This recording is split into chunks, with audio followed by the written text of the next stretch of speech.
Hello friends, नमस्कार। स्वागत है आपका न्यू स्टडी में। दोस्तों, आज बायोलॉजी का काफ़ी इम्पोर्टेंट चैप्टर को हम कवर करेंगे, जिसका नाम हो जाता है ह्यूमन ब्रेन। मानव का जो मस्तिष्क है वो किस तरीके से होता है और कितने पार्ट होते हैं, कौन सा पार्ट किसको कवर करता है, इसको दोस्तों काफ़ी इम्पोर्टेंट आपका आज का चैप्टर हो जाता है। तो आपके लिए दोस्तों समझना काफ़ी ज़रूरी है और यहाँ से हर एग्जाम में क्वेश्चन बनते हैं। ठीक है, तो चलिए शुरू करते हैं। देखिए दोस्तों, हमारा माइंड है, आपको पता है हर चीज़ हमारी बॉडी में सबसे ऊपर क्या है जो हमको पूरी तरह से बैलेंस रखती है, तो वो हमारा माइंड ही हो जाता है। ठीक, तो इसको हम साइंस में किस तरह से समझ सकते हैं, किस पार्ट को क्या बोला जाता है और कौन सा पार्ट किस चीज़ को कवर करता है, ये आपको पता होना चाहिए। दोस्तों, अगर आप मस्तिष्क को समझ लेते तो आपके दोस्तों जीवन में जितने भी समस्या है उसको कुछ हद तक आप हल कर सकते हैं, क्योंकि इसमें पता चल जाता है कि कौन से पार्ट में क्या होता है और उस चीज़ में हम कैसे इम्प्रूव कर सकते हैं। अगर हम कुछ गलती बार बार करते तो आपको पता चल जाएगा उस चीज़ के बारे में कि इस मस्तिष्क में इस चीज़ की स्टडी होती है और इसमें इस चीज़ की समझ होती है। तो वही आप यहाँ से समझ कर काफ़ी अच्छी तरीके से अपने आप को इम्प्रूव कर सकते हैं। इसके लिए अपने आपको दोस्तों जानना होगा, मस्तिष्क को जानना होगा पहले। ठीक है, तो सबसे पहले यहाँ पर क्वेश्चन आता है कि जो ब्रेन है हमारा ह्यूमन ब्रेन, वो साइंस की किस ब्रांच में इसकी स्टडी होती है? तो ये होती है दोस्तों न्यूरोलॉजी। ठीक, जिसको नर्वस सिस्टम बोला जाता है। तो न्यूरोलॉजी में हमारे जो ब्रेन है दोस्तों, मस्तिष्क, इसकी स्टडी होती है। दोस्तों, कुछ ब्रांचेस आपको पता होनी चाहिए। जैसे ब्रेन की स्टडी है वो न्यूरोलॉजी में होती है। ठीक, हमारे जो हार्ट की स्टडी होती है दोस्तों, ये हार्ट, ये हमारे देख रहे हैं हार्ट, लंग्स हो गए, फेफड़े दोनों, इसकी स्टडी होती है कार्डियोलॉजी में होती है। जो हमारे रक्त की स्टडी है वो हीमोटोलॉजी में होती है। जो हमारी ये यकृत होता है, जो लीवर होता है, इसकी हिपोटोलॉजी में होती है। तो दोस्तों ये आपको पता होना चाहिए। ठीक, ये बेसिक से जानकारी के साइंस की हर चीज़ के बारे में दोस्तों, हमारे बारे में जानने के लिए हर चीज़ की ब्रांचेस बनी हुई है। ठीक, तो देखिए अब हमारा बेसिक से हो जाता है। अब हम माइंड को देखते हैं और दोस्तों आप इंटरेस्ट रखिए कि हमारा माइंड के अंदर क्या होता है। हम सोचते हैं, समझते हैं, हम अच्छा बुरा फील करते हैं, तो जितना भी कुछ करते हैं तो इसके अंदर होता क्या है, ये सब इंटरेस्ट लाइए, आप विचार लाइए, समझिए आप और इंटरेस्ट रखिए, तो आपको हमेशा के लिए क्लियर हो जाए। क्योंकि दोस्तों हमारी बॉडी किस पर डिपेंड है, हमारा मुख्य सबसे ऊपर क्या आ जाता है, तो हमारा ब्रेन ही तो आ जाता है। तो चलिए ब्रेन को समझिए आप। ठीक, और हमेशा के लिए क्लियर करिए। अब देखिए दोस्तों, ब्रेन जो है आपको पता होगा कि जो ये हमारा मस्तिष्क ये हो जाता है दोस्तों, यहाँ से यहाँ तक, जो कि आपने देखा भी होगा, सुना भी होगा कि यहाँ से यहाँ तक हमारा मस्तिष्क रहता है, पीछे तक। दोस्तों कुछ इस प्रकार से इसमें लेयर बनी होती है। एक लेयर यहाँ आप देखने को मिलेगी, दूसरी यहाँ, तीसरी यहाँ। ठीक, इसको पार्ट में डिवाइडेड कर दिया गया है। ये दोस्तों आपको यहाँ एक लेयर, ये लेयर है, इसको प्रोटेक्ट करने के लिए, मतलब कि एक मजबूत एक हड्डी है वो दोस्तों यहाँ पर इसको प्रोटेक्ट करने के लिए कुछ इस तरीके से आपको देखने को मिलेगी, कुछ ऐसे इसको प्रोटेक्ट करने के लिए, जिसको क्रेनियल हड्डी बोला जाता है। वो जैसे कि हमारा आप मस्तिष्क ये देखते हैं दोस्तों, कपाल, तो ये पूरा यूँ हो जाता है, लेकिन पीछे तक नहीं है, यहाँ तक आ जाता है। और इसके बाद में पीछे दोस्तों जो नज़र आ रहा है ये यहाँ तक नहीं आता है, तो ये हड्डी यहाँ तक आती है, पीछे का ये पूरा दोस्तों खुला रहता है। ठीक, आपने देखा होगा छोटे बच्चे को मारने के लिए भी मना किया जाता है, क्योंकि दोस्तों यहाँ पर ये सारा ब्रेन ही है, ये पूरा माइंड हमारा, तो यहाँ अगर मार दी जाती है तो फिर वो क्या है, आपको पता है कि जो हमारी बॉडी में जो हर अंग में सेल्स बनती है, लेकिन हमारे ब्रेन में कोई सेल्स नहीं बनती है। वहाँ पर अगर लग जाती है तो फिर वो ब्रेन हमेशा के लिए ऐसा ही रहता है, वहाँ कोई सेल का निर्माण नहीं होता है। तो इसलिए इस चीज़ को सुरक्षित रखने के लिए जो कि बच्चों को पीछे नहीं मारना चाहिए दोस्तों। ठीक, इसीलिए तो, क्योंकि यहाँ तो प्रोटेक्ट करने के लिए होता है लेकिन पीछे नहीं होता। अब देखिए, ये तो बेसिक सी बातें हुई। अब ब्रेन को 3 पार्ट में हम बांट सकते हैं। ब्रेन को साइंस में 3 पार्ट में बांटा गया। कौन कौन से?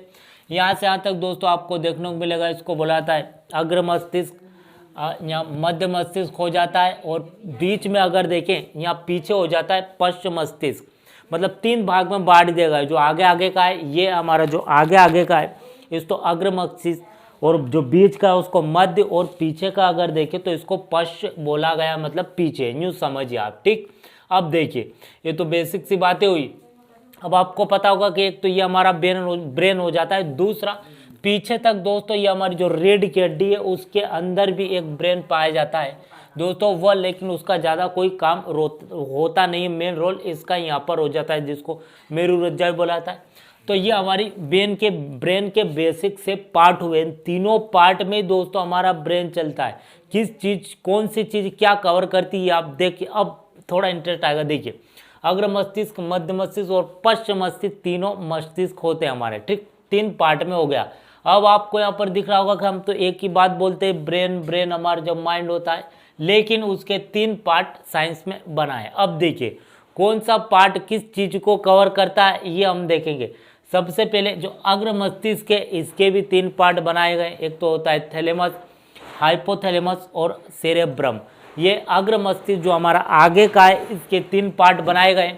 जो हमारा मध्य मस्तिष्क है उसका एक ही पार्ट है, मतलब एक ही काम दिया उसको।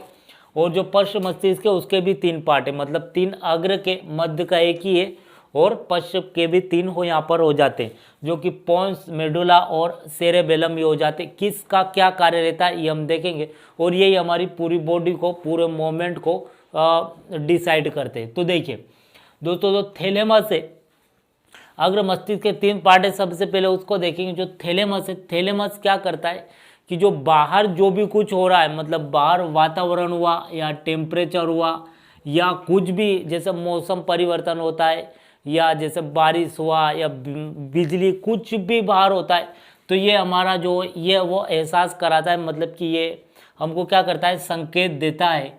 और एक तरीके से कह सकते हैं कि बाहर का जो भी है यही जिम्मेदार होता है उसके लिए। थैलेमस के बाहर कुछ भी हो रहा है, हमको समझ में आ रहा है, कुछ भी आप देखते हैं, जो भी बाहर कुछ एक्टिविटी होती है, तो वह थैलेमस ही क्या रहता है, उसके लिए जिम्मेदार होता है, वही सूचना देता है। जैसे कि आपको पता होगा कि सबसे हमारी बॉडी में सबसे छोटा अगर देखा जाए तो सेल्स ही है हमारी कोशिकाएं। कोशिकाएं दोस्तों क्या है कि हार्ट तक, जो कि हमारा हार्ट है दोस्तों, कोई इससे पहले कुछ 1-2 लेक्चर मैंने बनाया हार्ट के दोस्तों, आपने देखा होगा। तो हमारा हार्ट क्या है, पंच, मतलब कि वो ऐसे पंच करता है और रक्त को सभी अंगों तक पहुंचाता है, ठीक। तो उसमें दोस्तों हमारा हार्ट क्या है, ब्रेन तक उसको, रक्त को तो पहुंचा देगा, लेकिन रक्त पहुंचने से दोस्तों यहाँ पर ब्रेन का काम नहीं होगा। ब्रेन में आपको पता होगा कि बाहर कुछ भी हो रहा है तो उसकी सूचना फिर थैलेमस देगा, किसको, हमारे ब्रेन को। और ब्रेन में फिर क्या होता है दोस्तों, हमको उस हिसाब से पता चलता है। तो दोस्तों ब्रेन के पार्ट है हमारे, और कौन सब पार्ट को अलग अलग कार्य दिए गए यूँ समझ लीजिए, ठीक है। सभी ब्रेन हमारा एक नहीं है, एक हम बोलते हैं, लेकिन एक ब्रेन है और उनके इतने सारे कार्य, सभी ब्रेन को अलग अलग बांट दिए गए, ठीक है। अब कौन सा क्या करता है ये उसको देखते हैं। तो बाहर जो भी कुछ होता है, आप वातावरण, मौसम संबंधी जो भी देखते हैं, तो वह थैलेमस ही उसको कवर करता है, ठीक है। अब देखिए ये थैलेमस हो जाता है, उसके बाद में हाइपोथैलेमस ये अंदर का करता है। जैसे कि कुछ भी हम मतलब कि दिन भर करते हैं, सुबह से लेकर रात तक जो भी हरकत करते हैं, तो उसके लिए कौन जिम्मेदार होता है, तो हाइपोथैलेमस यही उसको कंट्रोल करता है। बाहर के लिए थैलेमस आ जाता है और अंदर जो हमारी बॉडी में उसके लिए थैलेमस आ जाता है। अब दिन भर क्या करते हैं हम, मतलब आप समझिए, जैसे सुबह उठना कि मुझे इतनी बजे उठना है, फिर खाना खाना है, पानी पीना है, किसी से लड़ाई हो गई है ना, किसी को धोखा दे दिया, और किसको मतलब किस पर गुस्सा आ गया, किसी पर प्यार आ गया, जो भी हम देखते हैं दोस्तों हमारे अंदर जो भी है, किसी के प्रति घृणा है, किसी के प्रति प्रेम है, किसी से बदला लेना है, रोना गाना, हंसना पीना, जो भी होता है उसके लिए हाइपोथैलेमस ही जिम्मेदार होता है, क्योंकि यही सब चीज़ें करता है। जो बेसिक एक्टिविटी होती है दोस्तों हमारे जीवन में, जो बेसिक, वो हाइपोथैलेमस ही उसको करता है। जो भी हम जितना कुछ भी करते, दुख होता है, सुख होता है, कुछ भी होता है, किसी से उम्मीद रखते हैं, फिर निराश हो जाते हैं, फिर जो भी रोना गाना हंसना, मतलब दिन भर, तो दिन भर दोस्तों 12 महीना, वर्ष भर, तो वही दोस्तों हाइपोथैलेमस ही उसके लिए जिम्मेदार होता है।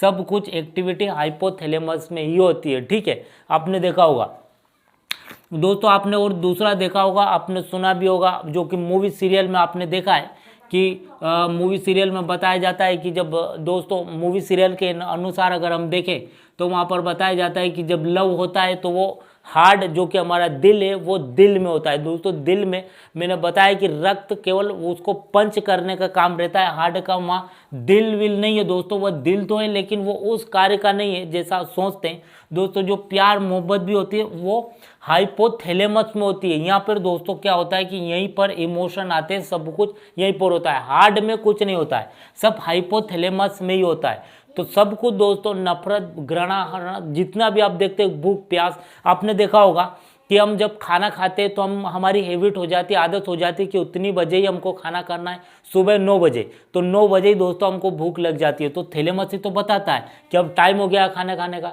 फिर दोस्तों आपने देखा होगा काम जाते हैं, हम कहाँ जॉब पे जाते हैं तो फिर वो मतलब हमको संकेत देता है कि टाइम हो गया, अब जल्दी निकलो। तो बेसिक से जितनी भी एक्टिविटी करते हैं हम पूरे दिन भर, वो हाइपोथैलेमस में ही आएगी, यूँ समझ लीजिए। बेसिक हमारा जीवन पूरा दिन भर का सब हाइपोथैलेमस है। तो फिर आपको लग रहा होगा कि ये बाहर को कंट्रोल कर रहा है सब कुछ, ये अंदर कर रहा है, तो फिर इनका सबका कार्य क्या होता है?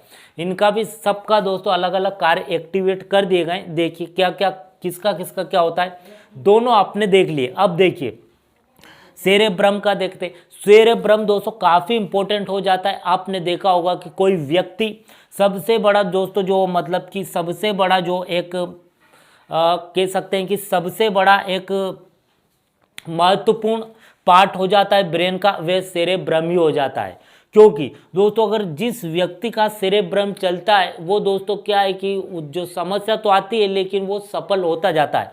और दोस्तों अगर सेरेब्रम किसका नहीं चलता है तो फिर वो दोस्तों ऊपर नहीं जाता, ज़्यादा सफल नहीं हो पाता। अब ऐसा क्या है सेरेब्रम में, देखिए ये दोस्तों क्या होता है कि इसके 5 पार्ट और इसको समझने के लिए सेरेब्रम को इसके और इसको टुकड़ों में विभाजित किया गया और 5 पार्ट इसके बनाए गए, ठीक है। जैसे फ्रंटल लेब हो जाता है, पेरेटल लेब हो जाता है, ओसिपटल, टेम्पोरल लेब, हिप्पोकैम्पस। तो ये क्या है दोस्तों सेरेब्रम, मैंने बताया कि ये काफ़ी इंपॉर्टेंट हो जाता है किसी व्यक्ति के लिए।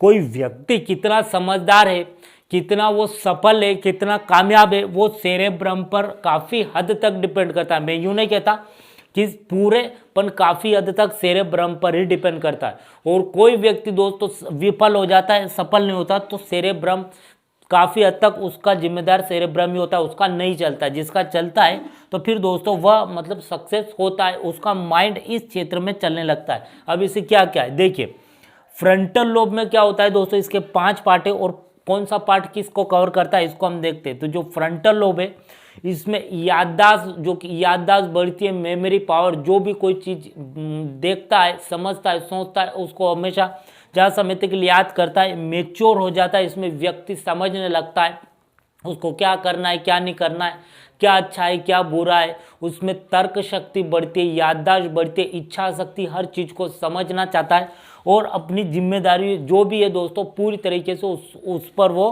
खरा उतरता है। तो दोस्तों ये सेरेब्रम चलेगा तभी तो उसको अपनी जिम्मेदारी का एहसास होगा ना कि उसको क्या करना है क्या नहीं करना और अच्छे बुरे का, तभी उसको पता चलेगा। तो ये 5 सेरेब्रम के अंदर ही है, तो ये चलेगा तभी तो ये 5 आएगी। तो फ्रंटल लोब में सबसे बड़ा ये हो जाता है, ठीक है।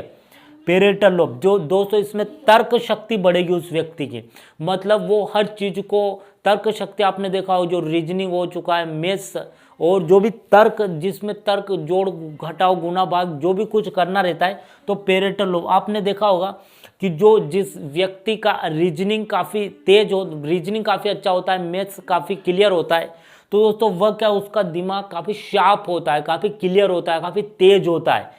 तो यही दोस्तों सेरेब्रम ही उसका एक मुख्य कारण हो जाता है। मतलब कोई भी चीज़ पर हम दोस्तों अगर उस पर गहन रिसर्च कर रहे हैं, सर्च कर रहे हैं और उस पर एनालिसिस करके किसी निर्णय पर पहुंच रहे हैं, तो क्या हो रहा है दोस्तों, उसमें दिमाग शार्प होता है, क्लियर होता है। तो इसीलिए दोस्तों आपने देखा होगा कि जो साइंटिस्ट रहते हैं उनका दिमाग काफ़ी, जो आम व्यक्ति रहते हैं उनसे काफ़ी ऊपर रहता है। जो कि आपने देखा होगा हर व्यक्ति दोस्तों 100% कभी यूज़ नहीं करता। जो हमारी ब्रेन का हम सिर्फ यूज़ करते हैं दोस्तों, वह 3 से 4% ही यूज़ करते हैं हमारी पूरी ब्रेन का। ब्रेन दोस्तों काफ़ी पावरफुल हो जाता है, ब्रेन के बारे में आप जानोगे कभी तो दोस्तों हैरान हो जाओगे, काफ़ी पावरफुल हो जाता है। हम सिर्फ 3 या 4% ही पूरे ब्रेन का यूज़ करते पूरा, और उसमें ही हमारी पूरी लाइफ चली जाती है। लेकिन अगर हम सोचने लग जाएं कुछ भी, तो मतलब ब्रेन की पावर को हम देखेंगे तो काफ़ी एडवांस लेवल का हो जाता है, लेकिन वहाँ तक कोई जाता नहीं है। आपने अल्बर्ट आइंस्टाइन जो महान साइंटिस्ट उनका नाम सुना होगा, सिर्फ 5% 4-5% ही उनका ब्रेन चला था और उन्होंने साइंस के क्षेत्र में कितना बड़ा काम कर दिया, जो कि फिजिक्स में हम जानते हैं। तो वही है, ब्रेन में जो सेरेब्रम है ये काफ़ी इंपॉर्टेंट हो जाता है। जितना इंपॉर्टेंट रहेगा दोस्तों उतना व्यक्ति का माइंड शार्प रहता है, उतना क्लियर रहता है। और हर चीज़ में दोस्तों क्या उसकी माइंड क्लियर रहेगा तो हर चीज़ जो करेगा वो सफलता उसको 100% मिलने के चांसेस रहते हैं, क्योंकि वो माइंड सोच कर समझ कर और क्लियर करेगा ना, पूरी तरीके से मेच्योरिटी के साथ करेगा। तो दोस्तों वही है, तो ये पेरेटल लोब दोस्तों, जो व्यक्ति कोई खेल खेलता है, जैसे चेस खेलते हैं दोस्तों व्यक्ति, मैंने क्या बताया कि जो भी ऐसा कोई हम काम करते हैं जिसमें हमारा माइंड तर्क शक्ति करता है, तर्क लगाता है, तो दोस्तों उसमें हमारा माइंड शार्प होता है। दोस्तों एक तो तर्क शक्ति होता है, जैसे कि हमको कोई समस्या है तो समस्या में हम उसमें क्या है, दुख जो होता है दोस्तों उसमें सोचते रहते, तो वो नहीं दोस्तों, वो एक अलग बात हो जाती है, वो तो दुख है सही, अलग समस्या।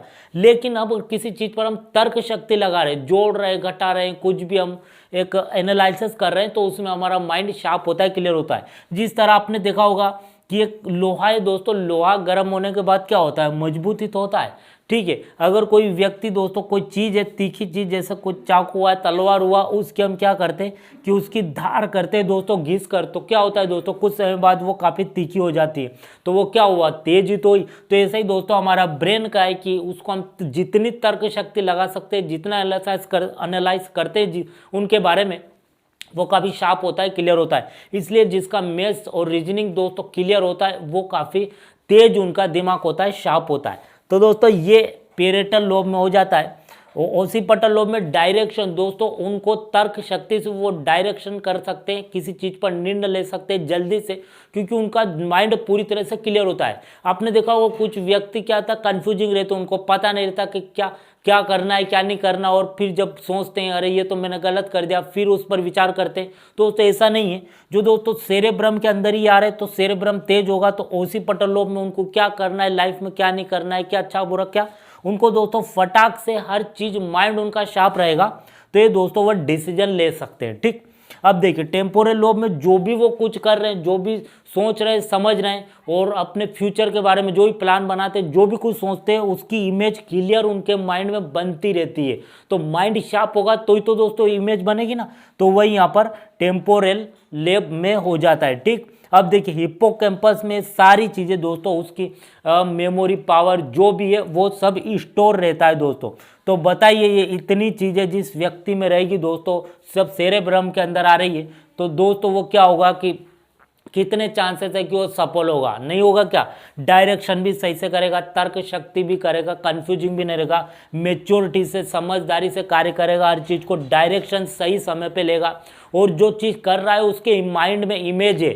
जैसे कि दोस्तों अगर कुछ भी कोई व्यक्ति है वो किसी की तैयारी कर रहा है, मान लो IAS IPS बनने की तैयारी कर रहा है, तो दोस्तों उसके माइंड में इमेज क्लियर है ना कि मुझे ये करना है या मुझे ये नहीं करना है, तो वह ये इमेज उसकी पूरी क्लियर रहेगी। लेकिन जो व्यक्ति कंफ्यूजिंग रहता है दोस्तों, उसकी उसमें इमेज ही नहीं बना पाता अपने माइंड में, तो दोस्तों वही ये कंफ्यूजिंग रहता है। तो मैंने क्या बताया, सेरेब्रम काफ़ी इंपॉर्टेंट हो जाता है किसी व्यक्ति के बीच में। आपने देखा होगा एक व्यक्ति सफल हो जाता है और एक असफल ही रहता है, तो उसके बहुत बड़ा गैप दोस्तों यही हो जाता है। बड़े बड़े बिजनेसमैन जो भी सफल व्यक्ति देखते हो दोस्तों, आप जो भी हीरो जिनको मानते हो, लेजेंडरी, जो काफ़ी अपनी लाइफ में नीचे से उठकर ऊपर गए दोस्तों, तो उनका सेरेब्रम ही काफ़ी इंपॉर्टेंट है, क्योंकि दोनों तो बेसिक से छोटे मनुष्य में सब में तो थैलेमस बाहर का वातावरण तो हर व्यक्ति का माइंड बताता है, अंदर जो भी उसको बेसिक सी जानकारी है, हंसना, खाना पीना, रोना गाना, ये सब तो दोस्तों सभी के पास होता है। सेरेब्रम मेन इंपॉर्टेंट हो जाता है, ठीक। तो सेरेब्रम जिसका चलता है वो दोस्तों काफ़ी अच्छे से अब डिसीजन लेता है अपनी लाइफ में, और क्या होता है कि वो सक्सेस होता जाता है, ठीक। तो ये सेरेब्रम में, और जिसका नहीं चलता है फिर दोस्तों वही उसकी घिसी पिटी कहानी रहती है कि नहीं चला तो अब क्या कर सकते हैं, किस्मत में नहीं है, ये सब। लेकिन दोस्तों साइंस के अनुसार सेरेब्रम का काफ़ी इंपॉर्टेंट रोल यहाँ पर बताया गया। अब देखिए तो सेरेब्रम 3 काम ने देखा जो अग्र मस्तिष्क में ही रहते हैं। अब तो फिर मध्य मस्तिष्क में क्या रहता होगा, आपके दिमाग में आ रहा होगा। देखिए मध्य मस्तिष्क के हमारे जो संवेदी अंग होते हैं, जैसे कि एक तो हो जाता है हमारा आँख, आँख हो जाता है, एक हो जाता है हमारा कान, एक हो जाता है हमारा नाक, एक हो जाती है त्वचा। ये बेसिक से दोस्तों जो मध्य मस्तिष्क है वो ही कंट्रोल करता है। हम किसी ने क्या बोला, किसने सुना, दोस्तों अगर हम इधर खड़े मान लो और पीछे से आवाज़ आई तो हमारा माइंड, दोस्तों हम माइंड को क्या बोलते हैं, पीछे से आवाज़ आई मुड़, अपने आप दोस्तों हम पीछे मुड़ जाते तुरंत जैसे पीछे से आवाज़ आती है। तो कौन कंट्रोल कर रहा है, किसी ने बताए तो सही, तो दोस्तों माइंड ही तो है हमारा, तो वह मध्य मस्तिष्क है। ठीक, अगर आँख देखो दोस्तों, अगर हम कुछ सोच रहे और हमारे सामने से कुछ चला भी जाता है तो दोस्तों हमने तो उसको देखा ही नहीं, देखा तो ही पर हमने माइंड में उसका इमेज ही नहीं आई कि सामने से कौन गया। और वो कभी मिलेगा, कोई व्यक्ति बोलेगा मैं तेरे सामने था, लेकिन हमने नहीं देखा, क्योंकि दोस्तों माइंड का भी रहना जरूरी है वहाँ पर। आपने देखा होगा कभी कोई व्यक्ति कुछ सोच रहा रहता है, ठीक है, कुछ सोच रहा है और उसके आसपास 4-5 व्यक्ति है, लेकिन वो बहुत गहरी सोच में, फिर कुछ दिन बाद मिलेगा दोस्तों तो उसको याद ही नहीं रहेगा कि क्या बात थी, क्योंकि उसका माइंड वहाँ पर मौजूद ही नहीं था।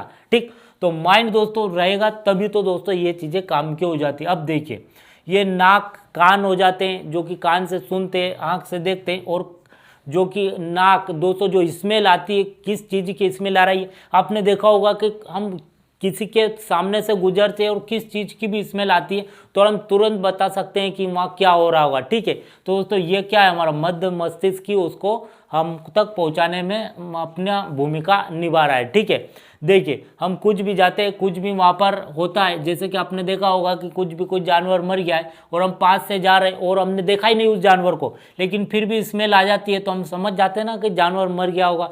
तो कौन दे रहा है, ये मध्य मस्तिष्क को तो हमको दे रहा, हमने तो उसको देखा ही नहीं, लेकिन फिर भी अपने माइंड से हमने तर्क कर लिया। ठीक, अब देखिए हम कहाँ से गुजरते हैं और मान लो कोई अच्छे पकवान की, कुछ भी खाने की खुशबू आ रही तो हम बता सकते हैं कि पास में शादी होती होगी या किसी के घर में पार्टी होती होगी। तो वही है मध्य मस्तिष्क की ये जो मेन जो हो जाते हैं, जैसे कि आँख, कान और हमारे हो जाते हैं नाक, त्वचा, जो कि आपने देखा होगा दोस्तों त्वचा में जो भी कुछ होता है, जैसे कि ये तुरंत किसी ने सुई चुभा या कुछ भी किया तो मध्य मस्तिष्क ही हमको क्या करता है कि उसकी सूचना देता है। तो ये मध्य मस्तिष्क का पार्ट हो जाता है। अब देखिए ये पश्च मस्तिष्क हो जाता है, ये सबसे पीछे का पार्ट हो जाता है। अब देखिए इसके 3 पार्ट होते हैं, पोन्स, मेडुला और सेरेबेलम। ठीक, पोन्स का काम हो जाता है कि सूचना देना सबको, बॉडी में क्या हो रहा है। कहाँ लग गई दोस्तों, चोट लग गई। अब चोट लगती है तो दोस्तों क्या है कि चोट लगती है तो फिर हाइपोथैलेमस जो हमारी अंदर की चीज़ों को कवर कौन करता है, तो हाइपोथैलेमस, थैलेमस तो बाहर की चीज़ों को बताता है, अंदर की चीज़ें। तो चोट लगती है तो दोस्तों पोन्स क्या करता है, हाइपोथैलेमस को मैसेज करता है कि चोट लग गई है। फिर दोस्तों हम तुरंत ये काम होता है और हम फिर वहाँ जहाँ चोट लगती है वहाँ दोस्तों पट्टी अट्टी कुछ भी लगाते हैं। तो वो कौन, पोन्स सबको सूचना देता है, जिस चीज़ की जहाँ जरूरत होती है पोन्स वहाँ सूचना देता है। तो पोन्स का काम ये यहाँ पर हो जाता है। मेडुला, मेडुला दोस्तों आपने देखा होगा कि मेडुला ये काम करता है कि हमारी जो जैविक आवश्यकताएं उनकी वह अच्छे से चलती रहे, और जो ऐसी चीज़ें होती है जो नहीं भी चले तो चलेगी, लेकिन जो कुछ चीज़ें होती है जो बहुत ज़रूरी है हमारी लाइफ में उनको दोस्तों चलती रहे, कोई रुकावट ना आए। दोस्तों इसके लिए मेडुला अपना कार्य करता है। जैसे कि आपने देखा होगा एक होता है श्वसन तंत्र, हम सांस